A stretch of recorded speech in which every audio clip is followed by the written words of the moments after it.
Thing is always implied. Whenever Sebi wants to go for anything, it has a power to call for record, call for information from those concerned, so that it will complete the basic function of either inspection, inquiry, or audit of all these functionaries. It is also having power to levy fee, conducting research on various issues which are concerning Sebi. For various services, it specifies fees to be paid by the concerning person. And lastly, Sebi is also authorized to conduct research. Whenever Sebi comes to know that there are many problems in the whole shares and security market, is working of a stock exchange, Sebi can order for conducting research, so that based on research, solutions can be found out and the orderly growth of the stock exchange and security market could be ensured. This is in very brief about Sebi. In subsequent sessions, I would take IRDA and Reserve Bank of India. Thank you, thank you, thank you. For further details, kindly log on to our site www.gurukpo.com. Thank you. I, Professor B.K. Jain, working in Byani Institute of Science and Management, welcomes you in this session on behalf of Guru KPO.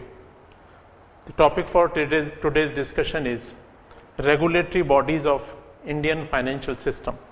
In earlier sessions, I have explained various components of Indian financial system. One of the last component of this system is the regulatory bodies which regulate the entire financial markets, financial instruments, financial services, etc. Now, these regulatory bodies can be divided into or classified into three parts. One is known as Security and Exchange Board of India. In short, it is known as Sebi. Other is known as Insurance Regulatory and Development Authority. And third one is known as Reserve Bank of India. I would in this session discuss the first one, that is Security and Exchange Board of India. Let me start with saying that the Security and Exchange Board of India was constituted in the year 1988 by a parliament resolution, and subsequently in the year 1992 it was made a statutory body by Government of India by passing Sebi Act 1992. Now, the Sebi have two basic functions to perform. Function number one is to protect the interest of investor. You might have heard that a lot of persons are there which invest money in the capital market in various financial instruments. So the basic function of the Sebi is to protect their interest, protect the interest of investor.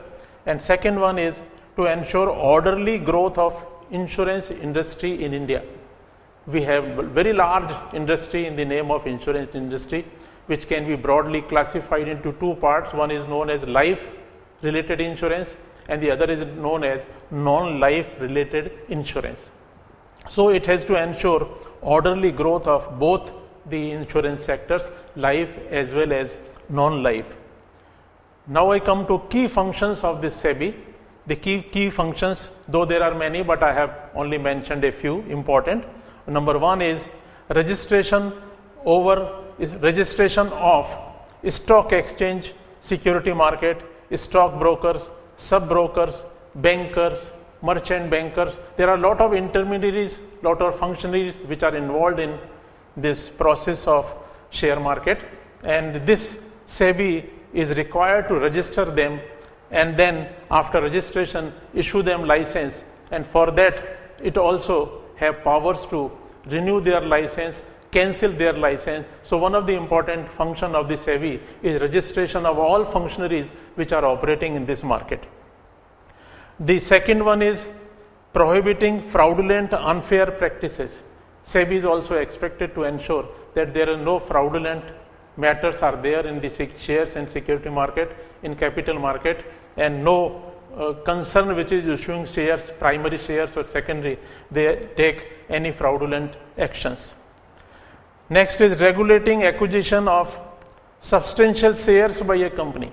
Sebi also ensures that no single company comes in the market to buy majority shares, because if the company acquires majority of the shares, it automatically gets control over that company. So Sebi would always like to avoid such majority acquisition of shares by a company.